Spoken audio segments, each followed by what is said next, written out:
Wouldn't it be great if we could somehow hypnotize or maybe use mind control on our clients to make them accept our prices without hesitation? I mean, other than the fact that it's both impossible and unethical. But what if I told you there were some simple strategies you could use that may help sway your clients towards accepting your offers? Interested in hearing about them? Then let's start the episode.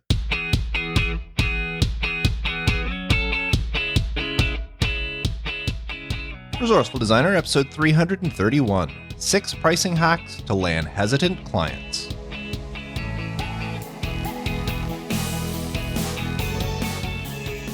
Welcome to the Resourceful Designer podcast, offering solutions to streamline your graphic and web design business so you can get back to designing. And now, your host, who loves to fly but hates the turbulence, Mark DeCote. You're with me on this one, aren't you? I mean, who likes turbulence? And that's all I'm going to say. Now, before I get into today's episode, I have I think it's an amusing story to share, something that happened this morning. My morning routine after I get up and put the dog out and then feed both the cat and the dog after he's back in and all that, part of my morning routine is having a shower. And I don't know about you, but to me, the shower is maybe one of the most creative venues I know of. I've designed and come up with so many great ideas in the shower that I couldn't even count. Well, this morning I'm in the shower and going about what you do in the shower. And I was actually thinking of this podcast episode. I was going through in my mind different things I wanted to talk about, how I would say them or, whether it was worth mentioning or not. And I'm going through this whole thing in my head over and over. And at some point I said, okay, that's satisfied. I'm good. I'll be ready to start recording. And I reach over to turn the water off and I stop and I think, did I wash my hair? And I turn around and I look at the shampoo and I reach up and I touch my hair and I can't tell. And I can't for the life of me remember if I actually washed my hair or not. Has that ever happened to you? You're in the shower and you're just thinking away and all of a sudden it's like, did I actually wash my hair or not? Or wash my body? Or like, what did I actually do here? Anyway, so I ended up grabbing the shampoo just in case I wash my hair again. I mean, you can't have it too clean, can you? Not that I have that much hair left anyways, but I did that and then I got out. But I just thought that was funny. It's just one of those typical things. This is not the first time this has happened to me and I'm sure it won't be the last. And I'm just wondering, is this something that has ever happened to you as well? Anyways, today I want to talk to you about pricing hacks. I have 6 things to share with you, and these will maybe not convince, but they can help sway a client towards agreeing to a price. Now, a couple of these I did cover in my Psychology of Pricing series, which was episodes 264 through episodes 269. I did a 6-part series in which I actually reviewed an article that Nick Kalenda put out. Now, Nick has an entire website dedicated to the psychology between pricing and marketing and all that stuff. And I was reviewing a lot of the stuff he said. So some of that stuff I'm going to talk about today was covered in that series, but I have a few others that I want to share as well. So in no particular order, here are my 6 pricing hacks to land hesitant clients. Now, my first hack that I recommend is don't use commas in large pricing. If you price anything in the thousands of dollars or tens of thousands of dollars, or if you're one of the lucky designers who can quote in the hundreds of thousands of dollars, when you supply your prices, eliminate the comma from the price. Now, there are 2 reasons to do this. One, the comma takes up a space. It's a character. So by adding the comma in, you're actually increasing the size of the word of the number, and which makes the price seem higher. So by eliminating the comma, you're actually removing one of the digits. So 1,000, instead of being 1,000 is 1,000, which subconsciously makes the number appear a little bit smaller. Now, the second reason is for the way people read the numbers. When you see a number with a comma, it divides the numbers up as opposed to when there's no comma. What I'm trying to say is, for example, say you have a price that's written 1,499. Well, people are going to read that as $1,499. The comma differentiates it. It's 1,000 and then it's 499. But if you eliminate the comma, a lot of people, no, not everybody, but a lot of people will look at that 1,499 now without the comma and they'll say that's $1,499. And in a way, $1,499 sounds a lot less expensive than $1,499. Again, this is all psychology, and there's been many, many studies done on these sort of things. And something as simple as eliminating the comma from large numbers can make the price seem smaller and more agreeable. So that's my first tip or hack that I'm sharing with you. Whenever possible, don't use a comma in the price. Now, hack number 2 is don't round large prices. And I've used this ever since I heard about this. I have done this on every price, every quote, every proposal, anything I've sent out, I've followed this hack. And let me tell you, I do believe this works. And that's not to round large prices. And what I mean by this is instead of, say, for example, you're going to quote a website. Well, you figure it's a $6,000 website. Let's just put it there. Well, instead of $6,000, don't round that number. Actually, you can increase it.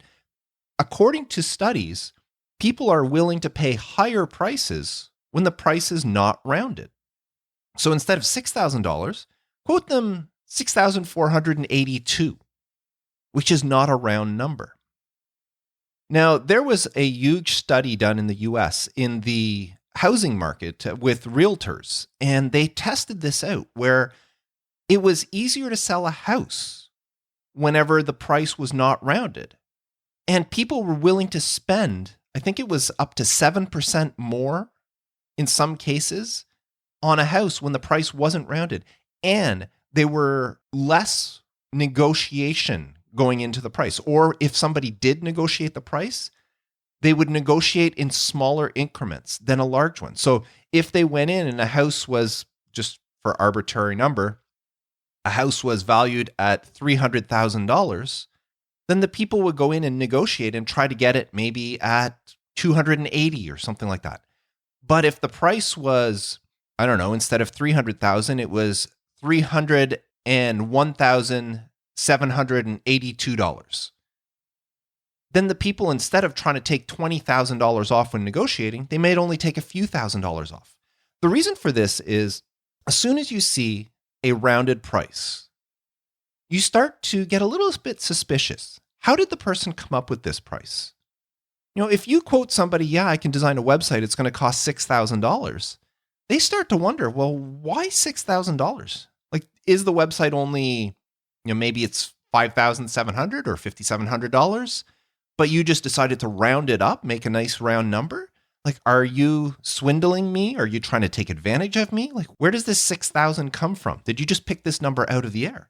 But if you quote them 6,482, that number seems so precise that the client will automatically think that, oh, you must have calculated some stuff. You figured out exactly how much this website's going to cost.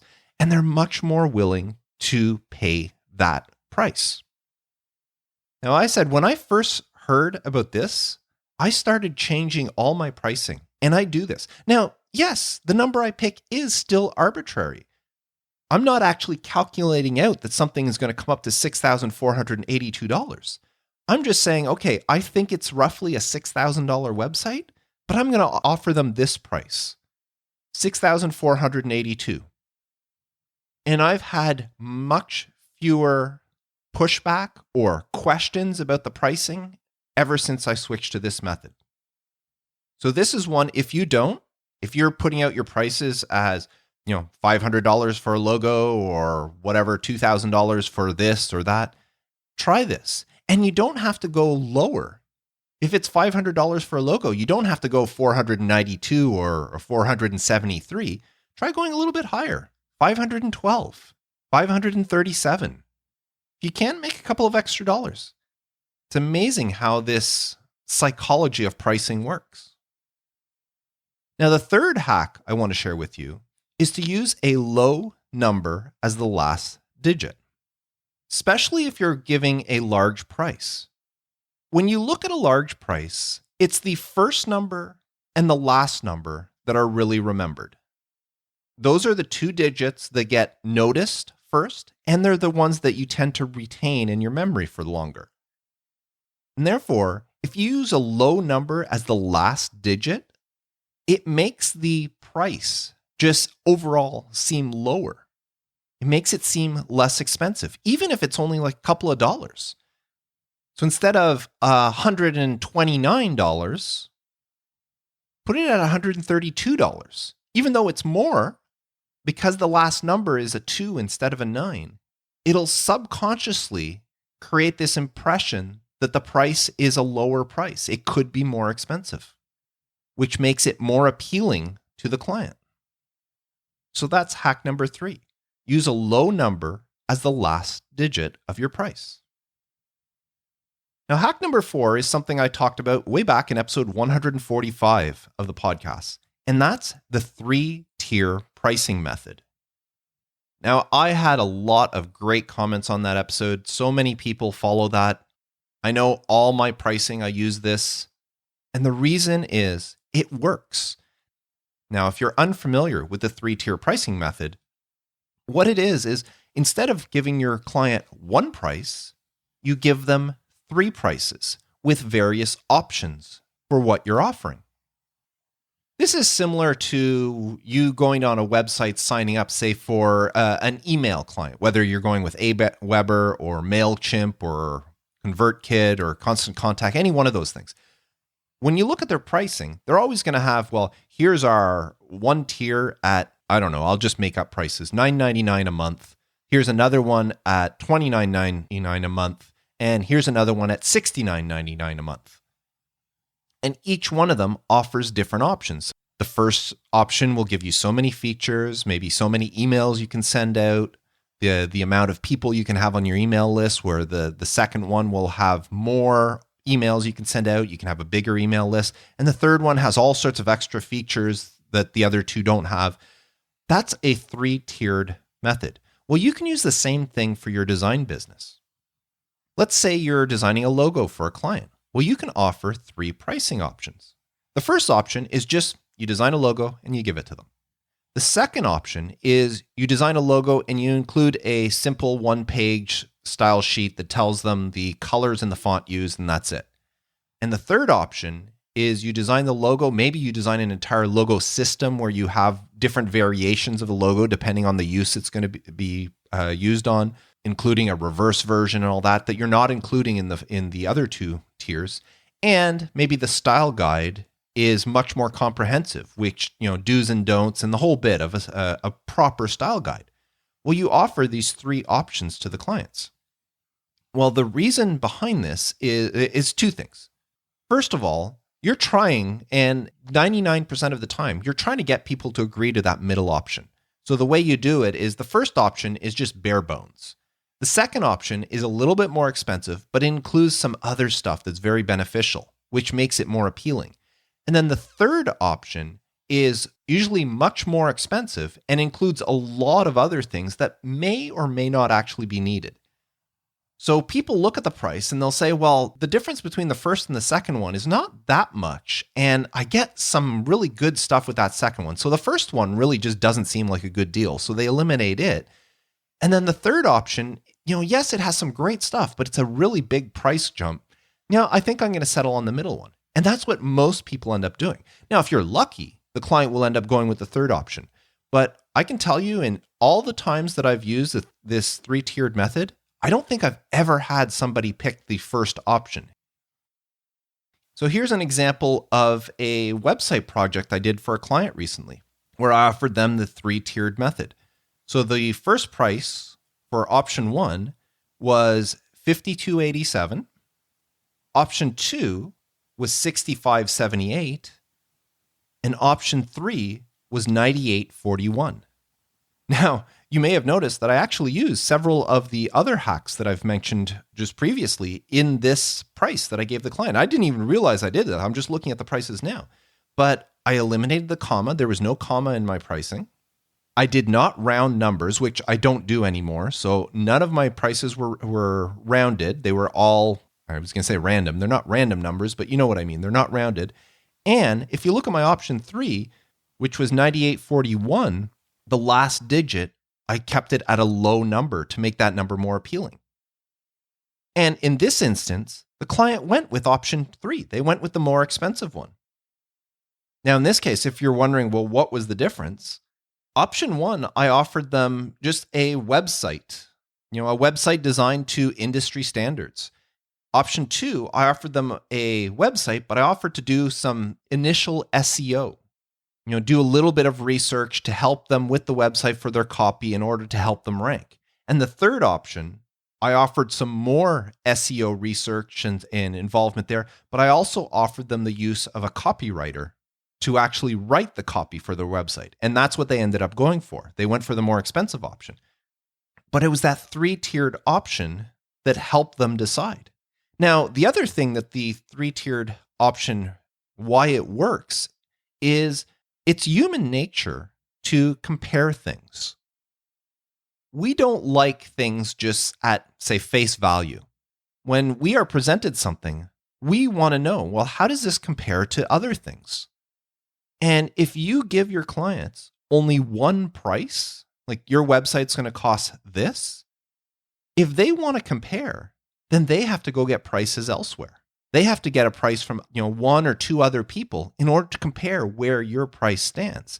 And then that could be really dangerous, especially if you have some other people that are they just want to design. They don't care about the client. They just want money. They can really undercut you.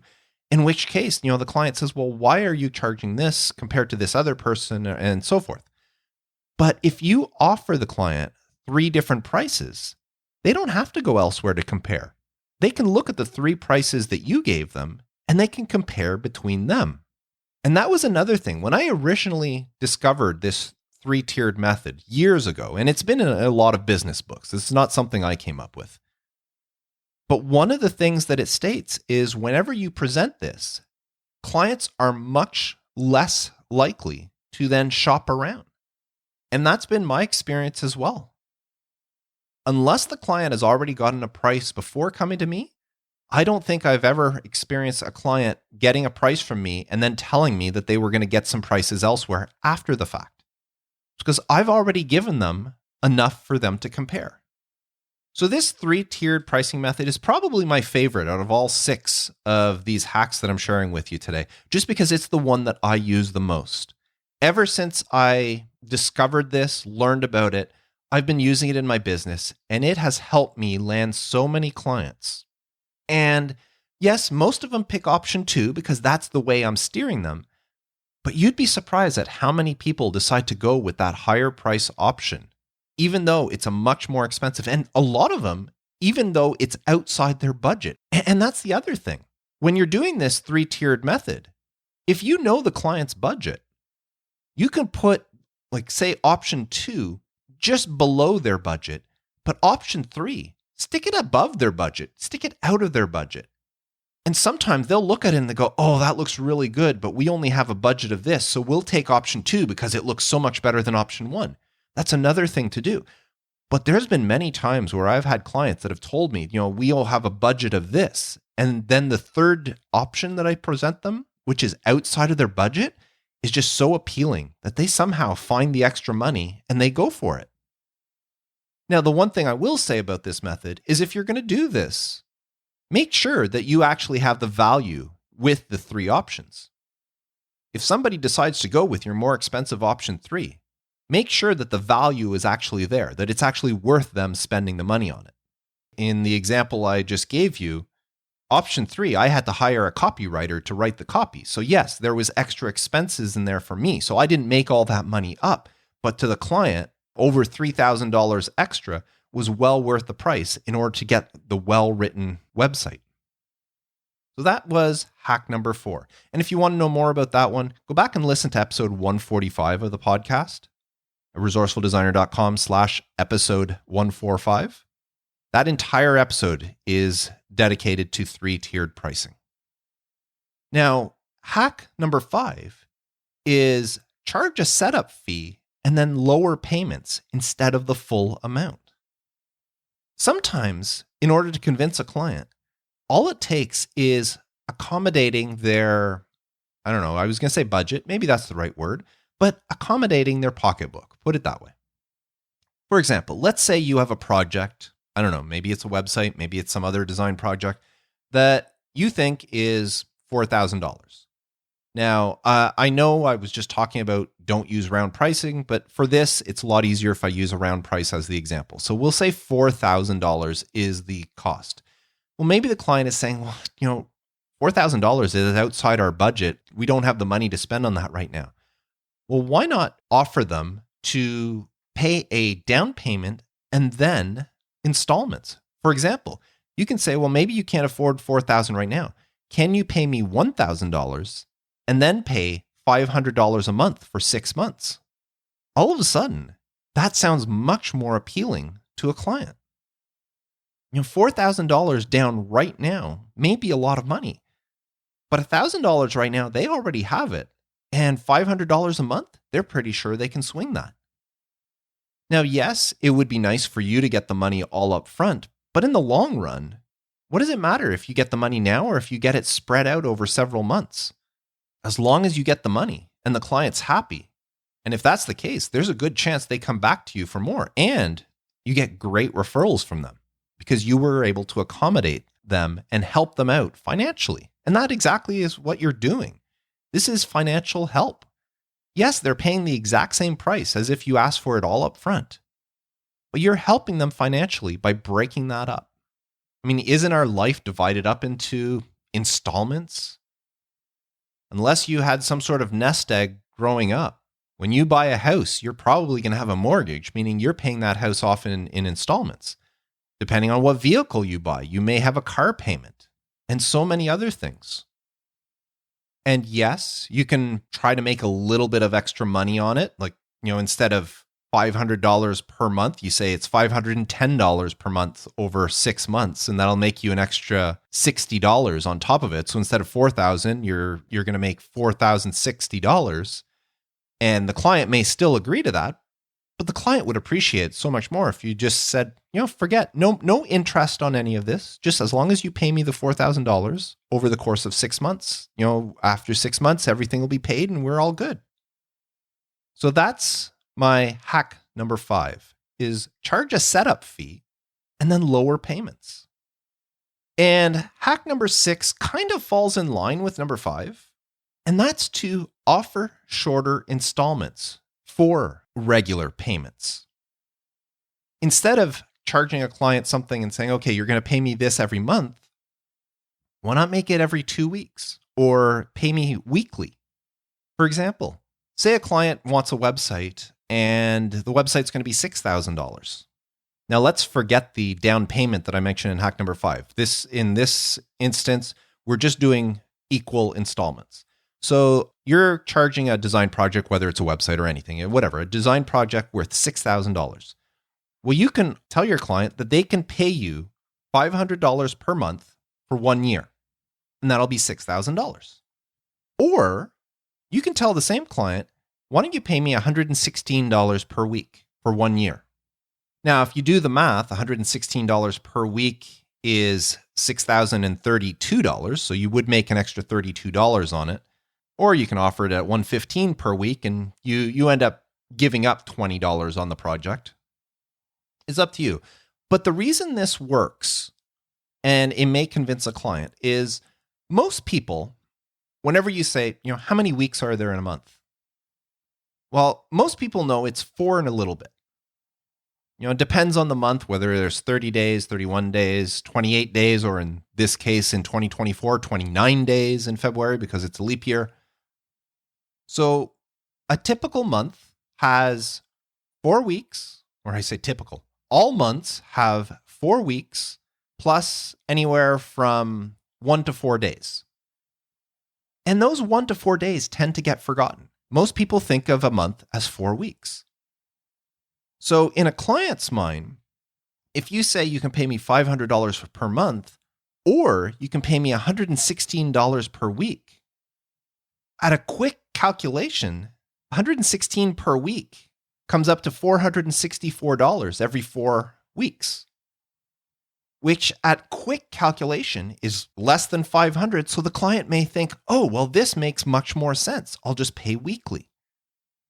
I mean, this is the method that the car industry uses. If you are buying or leasing a car, if you'll notice, most of them have bi-weekly payments. That's because, let's again use round numbers. Your $300 per month car payment, not sure what car you'll get for that, but say you have a car payment that would be $300 per month.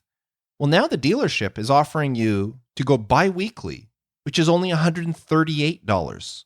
Well, bi-weekly to most people means twice a month. I know it's not twice a month because we just talked about that, but to most people, bi-weekly means twice a month. And if you do 138 and make that payment twice a month, that only comes up to 276.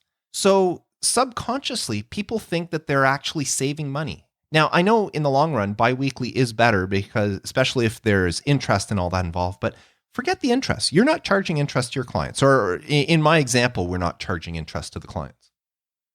So subconsciously, by saying, why don't you pay me every 2 weeks? If it was a $300 a month and you pay me $138 every 2 weeks, the client thinks that's a much better deal and they're much more inclined to sign for it. Not to mention that coming up with $138 every 2 weeks just sounds, or it just seems more attainable than coming up with $300 per month.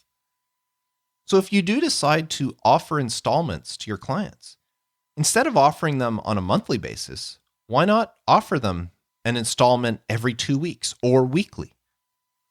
Because it just sounds better. And if it sounds better, it means it's more appealing. I know many clients would much prefer pay $116 per week than paying $500 per month, even though in the long run, they would end up paying a little bit more by paying weekly. Just overall sounds better.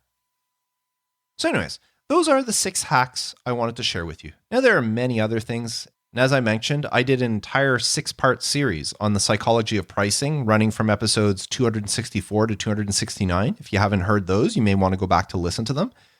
There's a lot of different column pricing hacks. Some of them are marketing hacks. And anyways, so many great information there, a lot to take in. It's hard to implement all of them. But these are the ones that I actually use or plan on using. The installments and the deposit plus installments, that's stuff I'm currently in the process of implementing with my podcast branding business. Instead of paying full price up front for a website, I'm going to be offering, I'm calling it a subscription model, but it's more of a rent to own because it's not an ongoing subscription. I'm going to offer a down payment plus an installment for a fixed period, and then they own the website. And I'm hoping to attract many more clients this way by offering them a much easier payment method than paying for an entire website up front. And once I have it all up and running, I'll let you know how things are going. Anyways, that's what I wanted to share with you today. These 6 hacks, which were going through the list. Number 1, don't use commas in prices. Number 2, don't round large prices. Oh, I love that one. Number 3, use a low number as the last digit. Number 4, use the 3-tier pricing method. I swear it works. Number 5, charge a setup fee and then lower payments. And number 6, offer shorter installment periods with lower prices. Instead of monthly, go bi-weekly or weekly. And when you combine all of these together, you can create prices that your clients will look at and almost readily accept. I made a joke at the beginning of this episode on how it would be great if we can hypnotize or use mind control on your clients to get them to accept prices. Well, in a way, that's what we're doing.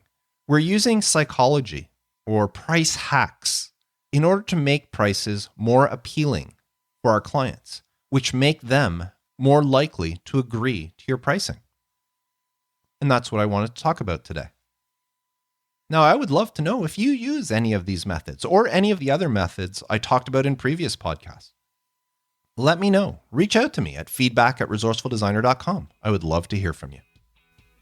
Or better yet, you want to have a great conversation and get access to me and so many other people to discuss things exactly like this. Why don't you join the Resourceful Designer community at resourcefuldesigner.com/community. These are the sort of discussions that we have all the time. We talk about pricing, we talk about strategies, we talk about marketing, we talk about so many other things to do with starting, running, and growing a design business. And there's so much knowledge in the community and willingness to help each other that every member can't help but grow and become a better designer and better business person. So why don't you check it out and join today? So that's it for me. Until next time, I am Mark Decote, wishing you all the best with your design business and reminding you to stay creative.